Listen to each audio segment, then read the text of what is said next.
Peuple congolais, Nikolo eleki mingi, natikali kosala vidéo te depuis ba élection présidentielle législative elekaki nalingaki na comprendre situation oyo ya Congo ndenge ekokoma.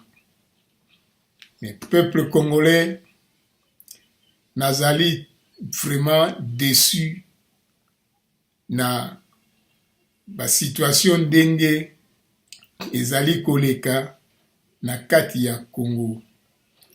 Tobundaka bitumba, tosalaki komba pona kolongola Kabila na pouvoir, mais Kabila alakisi biso ba Congolais nyonso sans distinction tozali bazoba. Buzoba na biso ebandaki wapi? Peuple congolais alingaki tozala na candidat commun. Et ezalaki idée ya mabe te, ezalaki idée oyo tokokaki ko gagner PPRD ya Kabila. Mais bandeko na ngai namonaka neti batu nyonso tu oyo ya bwanya, batu nyonso tu oyo ya ba stratégie politique, batu nyonso tu oyo ya ba connaissance sans faille ya politique ya Congo, bango nyonso tu bakenda epai ya Kabila. Balanda Kabila pona nini? Balanda Kabila pona Kabila atikela bango liberté ya koyiba, ya kotiwe, ya kosala maso tu oyo balingi kosala basala, mais ye azala kaka wana na pouvoir. Bandeko na ngai, tangu idée oyo ya candidat unique ebimaki, Mbemba azalaki na prison, Mbemba azalaki libéré te. Moto oyo amena ba opération makasi ya kosangisa tosangana po toluka candidat unique ou toluka tozwa moyen ya koganye, moto abundaki makambo wana mingi ezalaki Katumbi. Tomoni Jean-Val Katumbi, tomoni Oya avec Kojo, tomoni Saint-Sylvestre avec les évêques. Mbemba azalaki na prison. La tractation nyonso tu oyo esalamaki, Mbemba azalaki te. Condition ya candidat unique ezalaki moto oyo azali na plus grande partie ya population, c'est-à-dire ezalaki UDPS. Par miracle nini esalamaki na même moment oyo makambo eza kotambola pona kokende na ndenge ya candidat unique, na moment wana Fayulu azalaki bras droit ya UDPS. Et Félix azalaki président ya Rassemblement. Donc azalaki mokonzi ya Fayulu na kati ya Rassemblement. Fayulu ne pouvait pas aller à la contre de Félix. Baké en Afrique du Sud,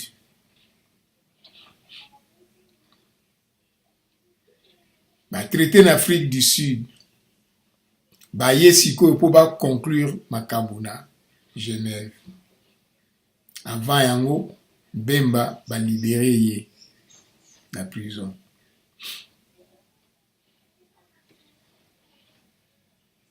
Asala vidéo na lobaki Bemba lokolo bimi prison. Zwa place ya Etienne Tshisekedi encadrer l'opposition, mais ko postuler te na présidence de la République parce que ekosimba te. Bemba à partir ya moment oyo arataki candidat président de la République, motema na ye ekomaki ya bondoki. À partir ya moment wana a bouleversé programme nyonso tu, akotisi Katumbi,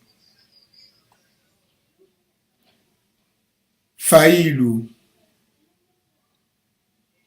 Matungulu, Mozitu, Kamitatu et tous les consorts na erreur. Et bango komba monaki Bemba azalaki soda bakanisi ke bazui renfort. Bemba kiti na Kisasa baboya kene na Kalina ba humilie ye. Colère wana ati yango na UDPS. Et tina Bemba bimaki na prison, c'était pour na aya à désorganiser l'opposition. Et à désorganiser l'opposition, Zoba nani, Zoba Fayulu, andimaki ko jouer G na Bemba. Ba disqualifier Félix na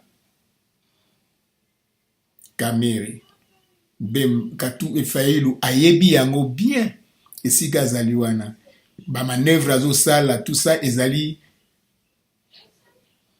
mabeo ya salaki azo reconnaître yango, alors ekomi ko ruiner ye, ko ronger ye, akomi na ba regret, mais trop tard. Ezali sous likambo ya ba regretter, ezali likambo ya compréhension. Bandeko na ngai na moi ya lelo yo Fayulu aza ko sillonner monde entier, mais présidence de la République a kozwa yango lisusu te. Mais qu'est-ce qu'il faut faire? Il va petit na ngai ke buka lopangu eza na maboko na biso sikoyo. Bandeko na ngai tala technicité ya PPRD. Basali plateforme ya FCC. Mbongo ya Congo na moi ya lelo bat bazana mbongo ezali batu ya PPRD po ba yibi Kabila tiki bango ba s'enrichir na ndenge kokeli. Yemo Kabila pa yibi na ndenge kokeli. Azana ba mine de mine. Comme ayebi ki ba Congolais bazali batu oyo bazali faible na mbongo, aza kosakana na bango. Na moi ya lelo yo Kabila na batu na ye bagani. Opposition ezali ya kopanzana. Et moto oyo aza ko déranger siko situation, aza ko comprendre te, aza ko marcher na haine ezipie misu, ayebi sous souffrance ya ba peuple te, akomi ko wela nde intérêt na ye ezali Fayulu.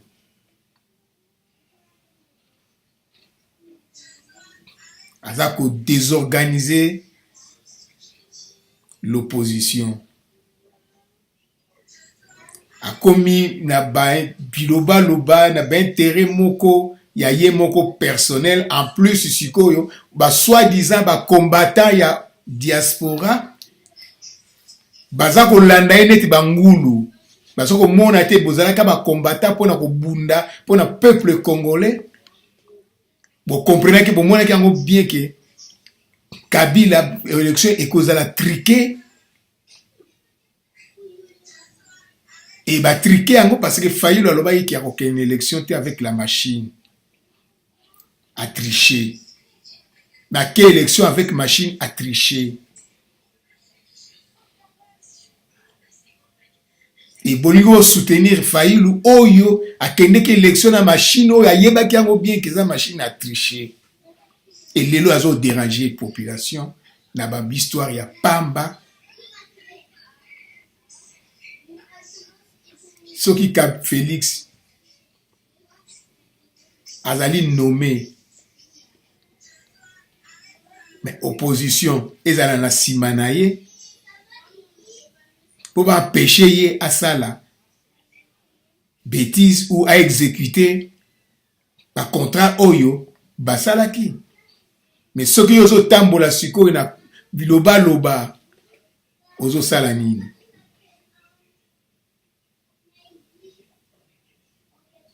Peuple congolais, Kabila atikeli opposition présidence de la République. Kabila kangi législation, les législatifs. 350 députés.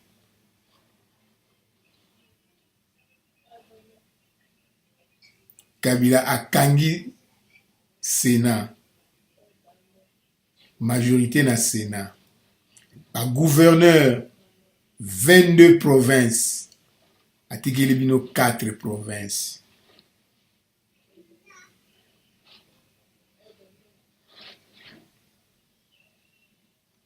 Vous allez comprendre en côté.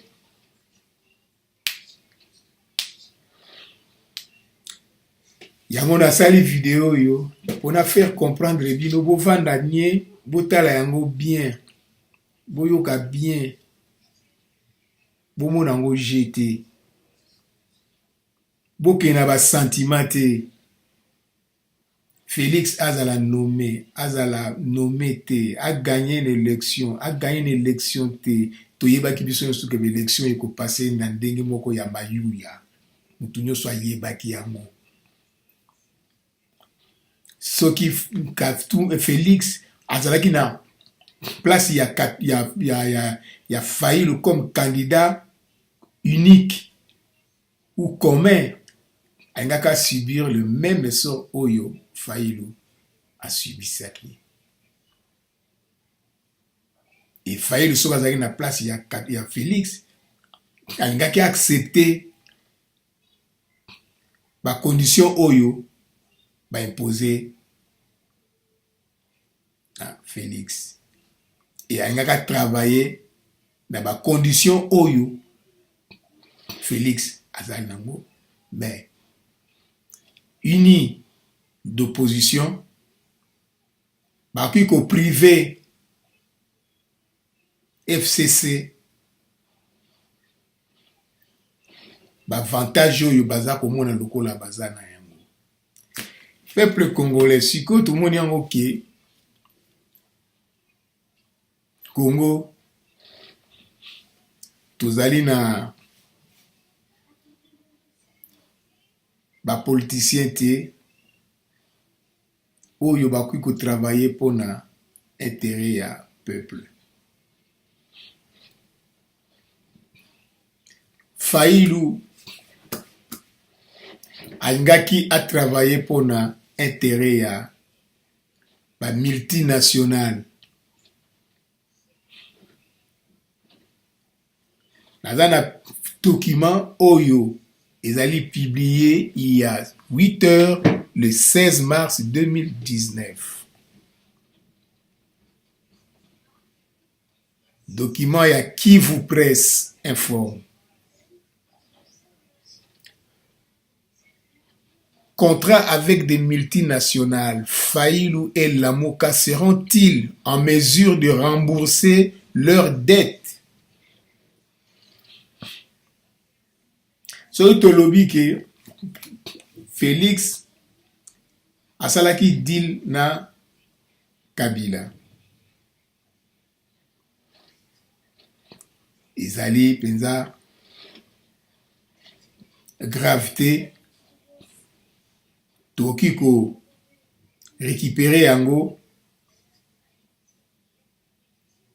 pe ou ba peut ko travailler sans problème. Peuple congolais azui pe biloko makambo oyo azako luka. Po bato na pe ba yibi déjà mbongo mingi, je ne crois pas que ba ozasu na ba intérêt ya kuyiba. Po basa bazui nyonso tout. Peut-être bazui ya soko na intérêt ya to prouver bango. Po baza nango déjà. La preuve en est que na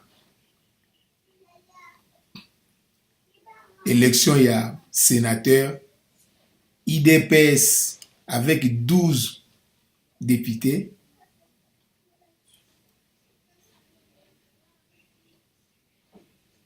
régional, Babimi a 0 sénateur.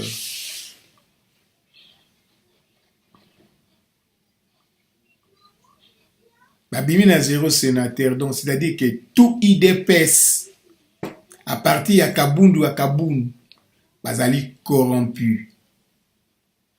Pour Kabundu à Kabundu, aïla kibiso, que situation que Félix a payé fait vers mandat ya informateur, a traité à découvrir que majorité ezali na FCC. Tina Félix apona sous informateur ezalité, tout ça pour passer directement à formateur. Kokutana na batuana na kati ya kingakati. Oki kobima pamba te. Okobima pamba te.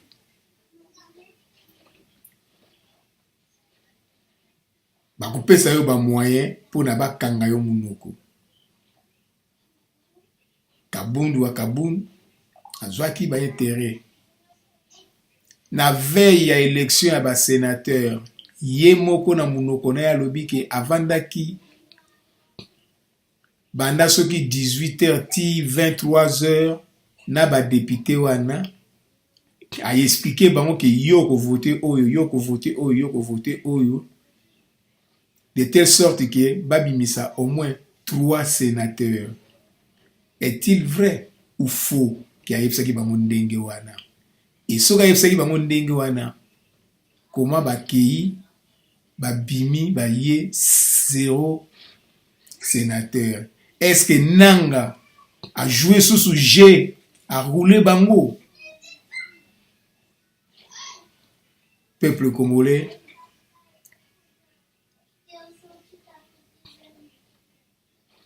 comment Félix président, mais à perdre le Sénat, à perdre le Parlement, à perdre le gouverneur de la province.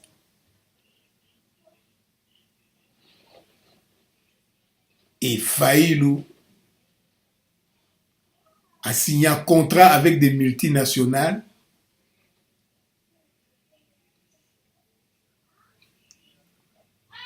pour na intérêt na yemoko na ba multinationales.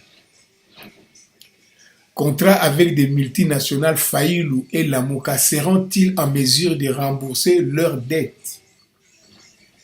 La coalition Lamuka qui a soutenu la candidature de la présidence de Martin Fayulu le 23 décembre 2018, qui a finalement eu lieu le 30 décembre 2018, semble être pris dans une spirale sans fin de dettes et de défections. Personne ne peut prédire comment la campagne de Martin Fayulu a été financée. par des millions de Moïse Katumbi et de l'ancien millionnaire Jean-Pierre Mbemba. En tout cas, tout le monde sait qu'ils n'ont pas grand-chose dans le monde des affaires en RDC ou à l'international. Comment les multinationales ont voulu installer une mafia en RDC? Une chose est toutefois sûre, le Congo est un des pays les plus riches au monde en matières premières et cette richesse est le véritable enjeu de toutes les luttes dans ces pays. Les principaux responsables de ces paradoxes congolais sont clairement les grandes multinationales qui défendent leurs intérêts à tout prix. En 2015, le professeur Stéphane Maris, qui suit de près l'économie congolaise depuis 3 décennies, constatait que les raisonnements des institutions financières internationales, Banque mondiale et FMI, ne tenaient pas la route. Les investissements étaient censés créer de l'emploi et combattre ainsi la pauvreté. Maris note cependant qu'après 12 ans, l'emploi créé est quasiment nul et que la pauvreté continue d'augmenter. Maris met en garde contre l'hémorragie causée par la logique économique des multinationales. Il fait référence aux nombreux milliards de dollars que les multinationales minières, après quelques années d'investissement, ont retirés du pays à partir de 2013. Le 10 juin 2015, lors d'une conférence, il évoquait un modèle économique néocolonial dans lequel le rôle du Congo reste limité à fournir des matières premières bon marché aux multinationales étrangères pendant que le peuple congolais reste dans la pauvreté. Ce modèle économique néocolonial reposait entre autres sur le très inéquitable code minier de 2002. Kabila a vite compris et a décidé de tourner le dos à ses collaborateurs.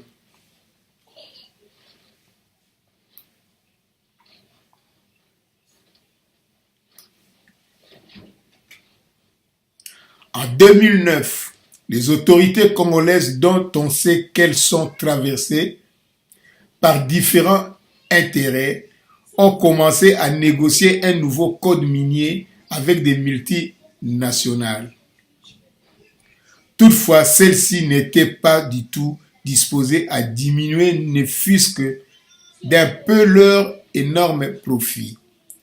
Le nouveau code minier présenté en 2017 prévoit entre autres une augmentation des taxes sur le cobalt de 2% à 10% et 50% sur le super profit.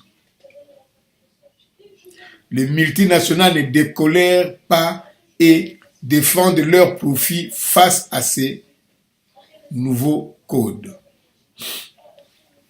En novembre 2017, après plus de 5 années de négociations, Albert Youma, le patron de l'entreprise d'État congolaise Gécamine, a déclaré « On nous a trompés en 2000 », a-t-il déclaré. « On nous a dit que le Congo était incapable d'exploiter seul les matières premières et on nous a dit que nous avions besoin de partenaires. »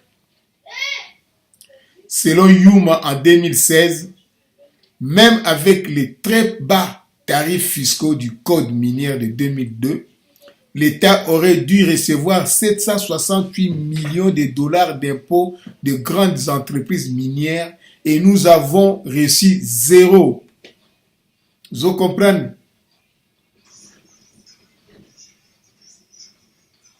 Nos partenaires se sont arrangés pour chaque année, soi-disant réaliser moins de bénéfices.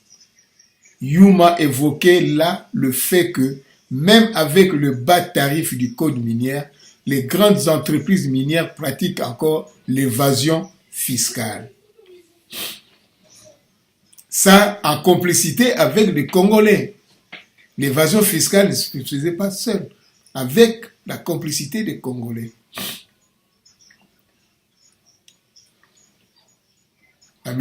Kabila a kofungula misu na retard, donc a bénéficié système oyo et enrichir ye na bandeko na ye famille mobimba na ba collaborateur na ye tant ba monique ekoki il est temps sikoyo to luka to arrêter yango babimisi nouveau code minière mais baza na kati ya ba évasion fiscale oyo. Yuma a menacé de revoir unilatéralement le contrat avec des entreprises minières étrangères. J'ai dit revoir, pas renégocier. C'est nous qui fixerons le critère. Le langage ferme de Yuma a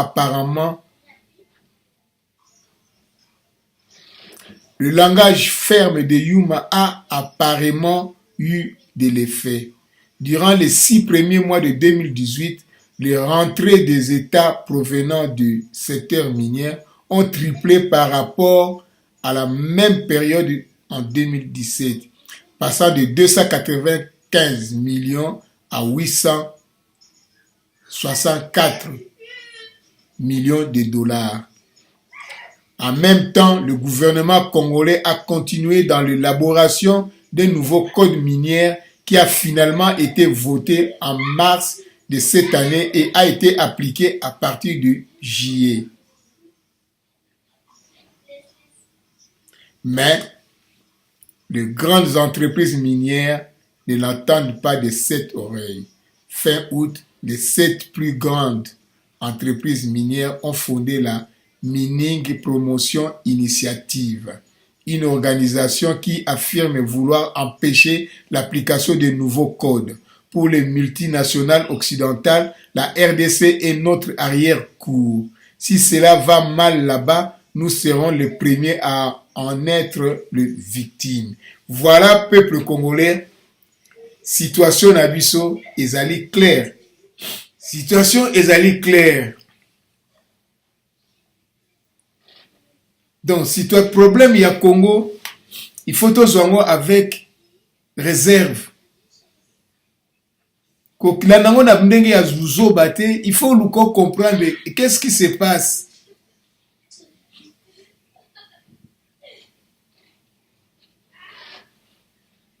À partir, il y a code minière. Albert Yuma a serré, a bloqué situation.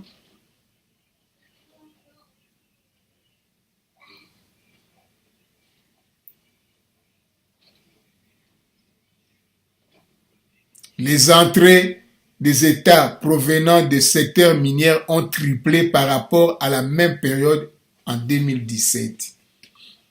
Alors 2017, 2016, 2015, 2014, 2013, banani bazalaki na kati ya complicité. Aiko saisir yango kaka na 2017, de 2001 à 2017, banani ba profita, banani bazalaki na complicité.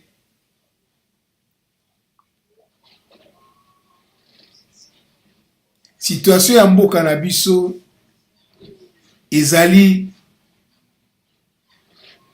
situation moko faut tozala uni, parce que mboka na biso il faut to défendre richesse na biso, c'est-à-dire code minière. Après tu ko se lancer na agriculture. Pour l'agriculture, il y a des engrais chimiques, il y a des matériels, des tanks. Agriculture moderne, ils ont des matériels.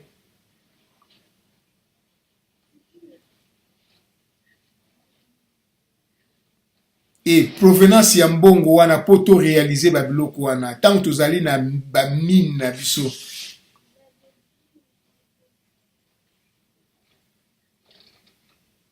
tango ba serré bango. Les grandes entreprises minières ne l'entendent pas de cette oreille. La grande entreprise minière, baza ezali 7 na Congo, ba grande entreprise wana. Bandingi yango te. Balingi yango ata mukete. Voilà situation na biso ndenge ezali mobulu yango. Tango Kabila a comprendre yango, tango Kabila asi azui yango, azui nengo nyeso alingi, aza su na besoin nango te, et comme il est rasa la bango nko, akati bango sikoyo, Douma. Alors ici, quand on a peuple congolais, botala yango bien que, Moyibi alingakaba yiba ete, c'est-à-dire que, Kabila, azali na confiance ya mutu moko te na kati ya Congo. Président moko te ya kokota na gouvernement na ko diriger Congo, Kabila kozala na confiance na yete po ayebi yango ke soki na tikeli ye confiance nyoso asala makambo nyonso tu na ndenge a diriger ye moko na ndenge ko diriger akokoma pe riche lokola ngai akoprofite pe ndenge ngai na profita. Alors,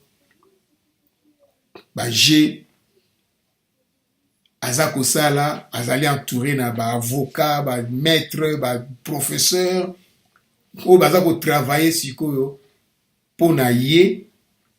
En dehors, il y a Félix, président de la République, il y a toute une entreprise Kabila, ils allaient en marche. Yangoyo, Azui Sénat.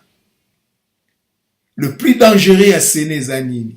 Le plus dangereux à Sénat est que Bakou destituer président de la République par motif il y a incapacité de diriger, de commander, de diriger, de gérer.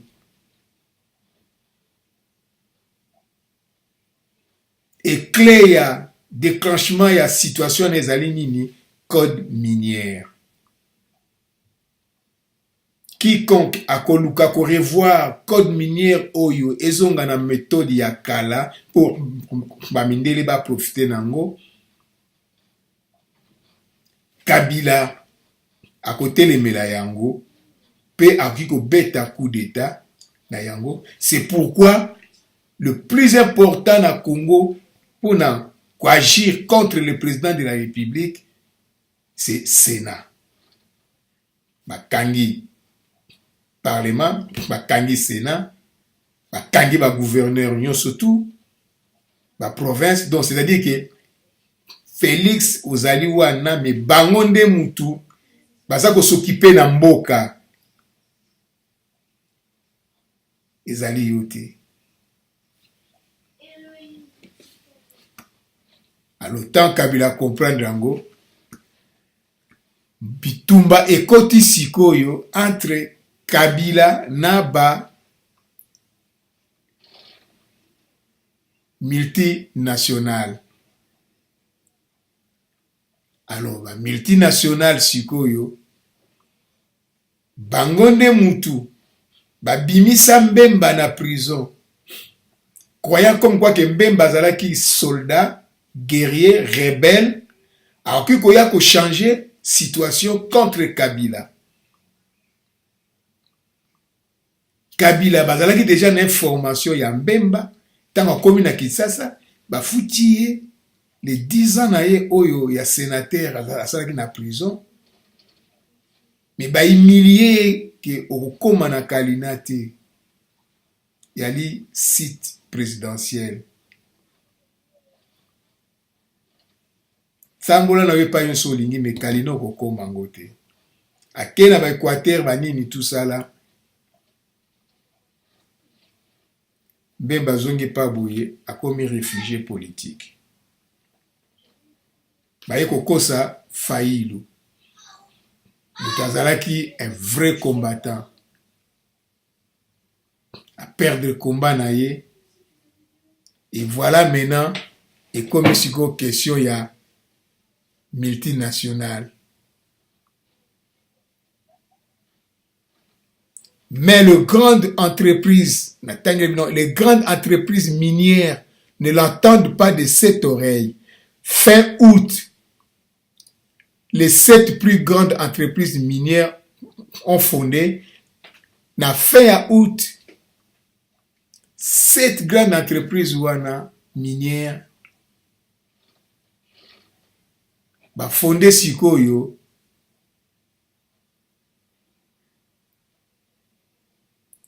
mouvement na bango benyango Mining Promotion Initiative, une organisation qui affirme vouloir empêcher l'application de nouveaux codes. Pour empêcher l'application de nouveaux codes, il faut soit Baboma président de la République, donc Kabila, mais comme il y a l'élection, appuyer candidat Oyo azali na position na bango, kuyokela bango, et comme Mbemba abimaka na prison uniquement pona raison Oyo, et Félix comme azali nationaliste, et kosimba te Mbemba ayokani sikoyo na firme ya Kofi Annan baye sikoyo ko compliquer situation babimisi Fayulu basabote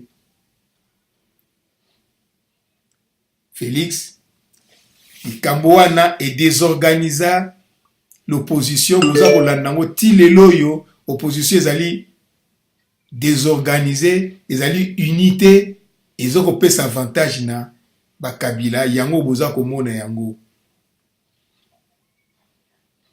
Soki ezalaki Félix ndenge bazalaki na idée wana tangu nanu Mbemba abimite. Mais opposition nyonso tout kinga ozala ensemble mobulu ezalaki te, mais siko tangu Pemba ayeko bebisa Muzitu alandi, Matungulu alandi, bango tout basali front commun contre Félix, place makambo nyonso tout ebeba yango wana.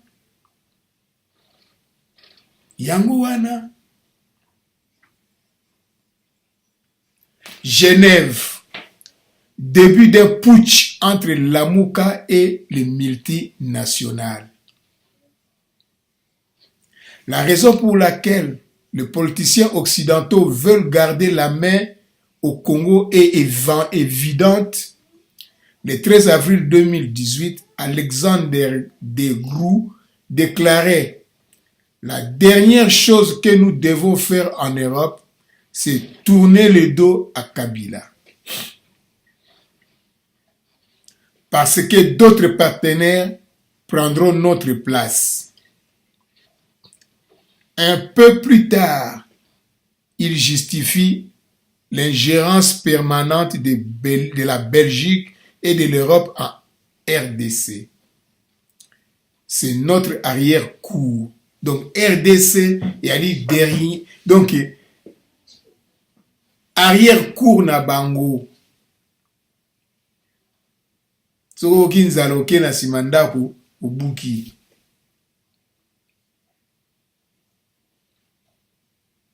Donc peuple congolais azali na tina te.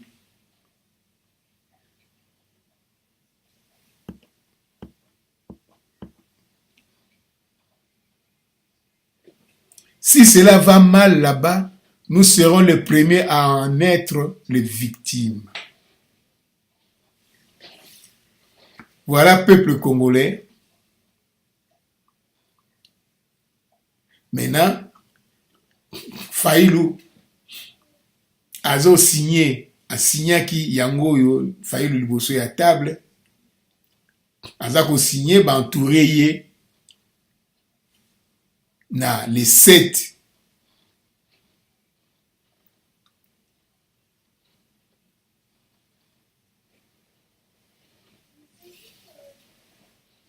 ba entouré na 7 sociétés entreprises minières oyo eza na Katanga oyo bazali contre code minière.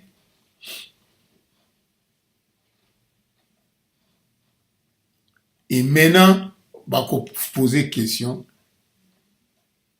Fayou et Lamuka seront-ils en mesure de rembourser leurs dettes?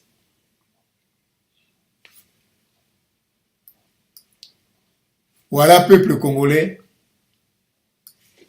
soki Fayulu lelo yo aza ko pata ngozonga na raisonnement na raison te à cause ya situation oyo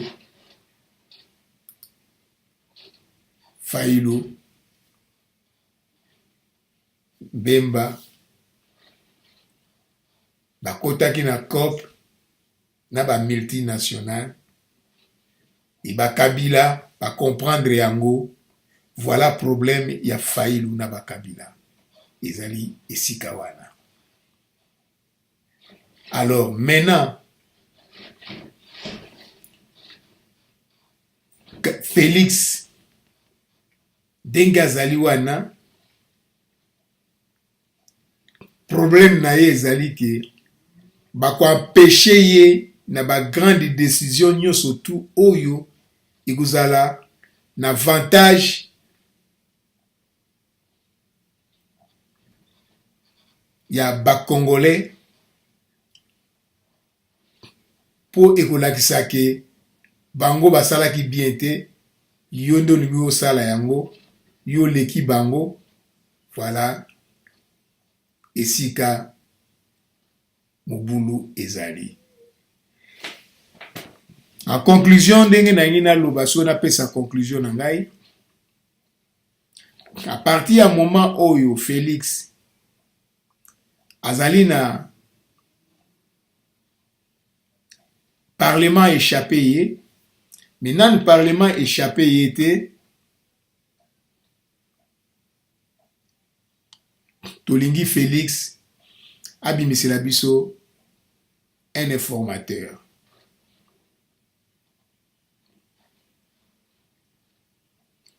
Contrat na bango basignaki na Kabila etali biso te. Il faut Félix aza na mouvement libre. Il faut Félix lokola baka kota sa état de droit et kokota et ko arrêter coupable nyonso tout oyo azali na kati ya Congo. Ba juger bango, ba purger ba peine na bango. Akosala ba audit na ba bureau nyonso tout oyo ya fonctionnement ya mboka na biso oyo epai ba intérêt ekotaka batu ba dirigeant yango, ezala ba ministre, ezala ba président, ezala ba nani, tout audit il faut salama. Il faut Félix apesa eko fond le tomo, le kito. Parce que maintenant, aïe bango bien que azali seul.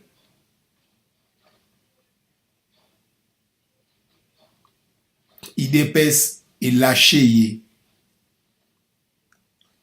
Kaboun à Kaboun, il faut l'ongwa président, il y a UDPS. Il faut réformer ça la mana UDPS. Bolongo la batou bazana tête à UDPS. Ce sont des corrompus.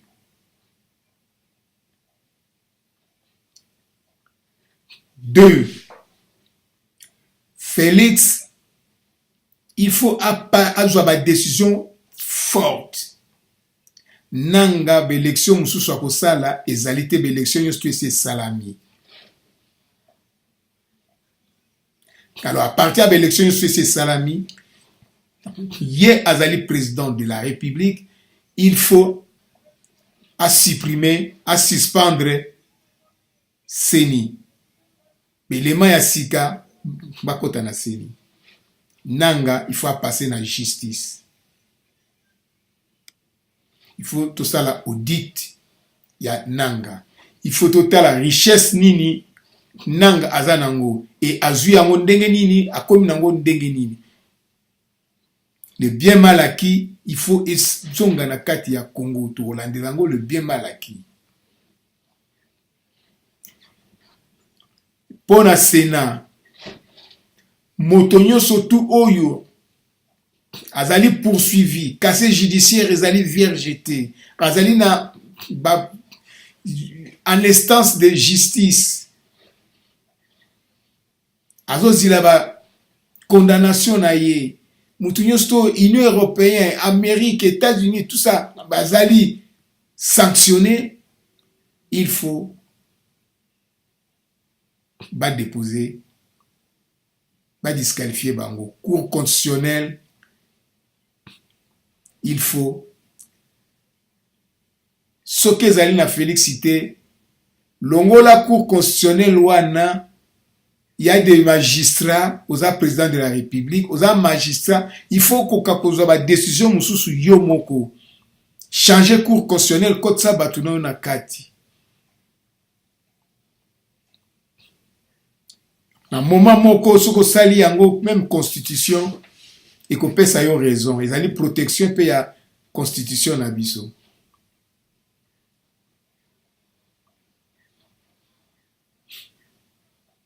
Comment voulez-vous mutuloko la Tambwe Mwamba aza na dossier na Belgique abima sénateur ba Chadari wana ba Bouchard donc balongwe na puni président na gouvernement ba kesiko na Sénat bamsu ba koti ba gouverneur et ba kozala ben puni mais Félix et sika wana nde oza ko perdre et sika wana nde Kabila zo comprendre nango ke ozo banga ye soko ndimaki président de la République donc c'est qu'on ndimaki liwa. Il est temps maintenant armée tiaba tous les généraux wana na la retraite. Préparer dossier, publier dossier, va comprendre yo. Chuma e kokota, ba discussion ko bima, place wana peuple azal simana yo.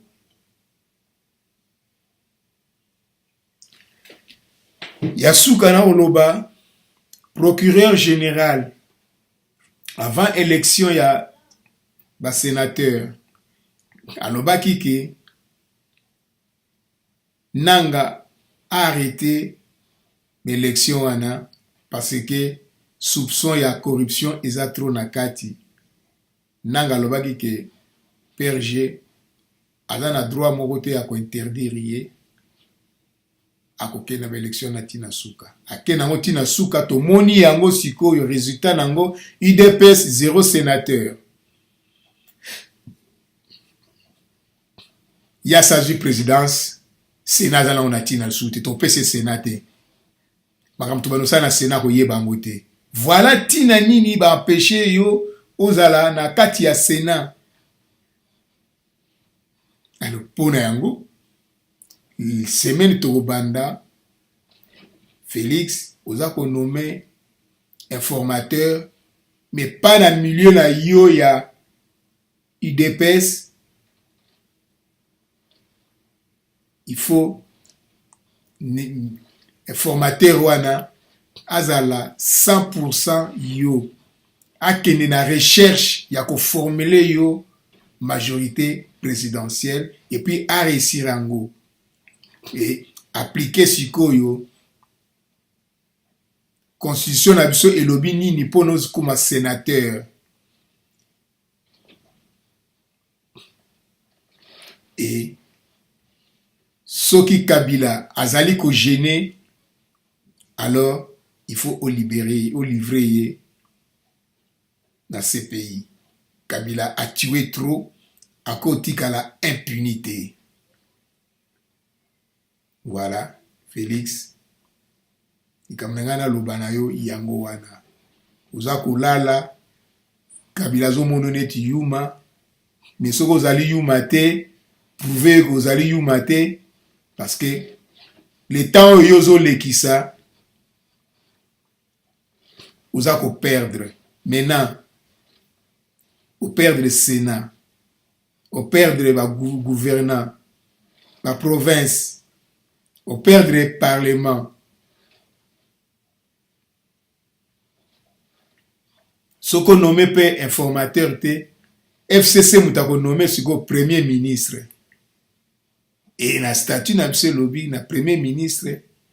A quoi appliquer kaka programme na yote. Maintenant, beaucoup de programme en commun. Programme ya FCC na programme na yo. Beaucoup de en commun. Beaucoup lukasuko yo. Wapi oyo. Ils allaient important pour vous travailler ensemble.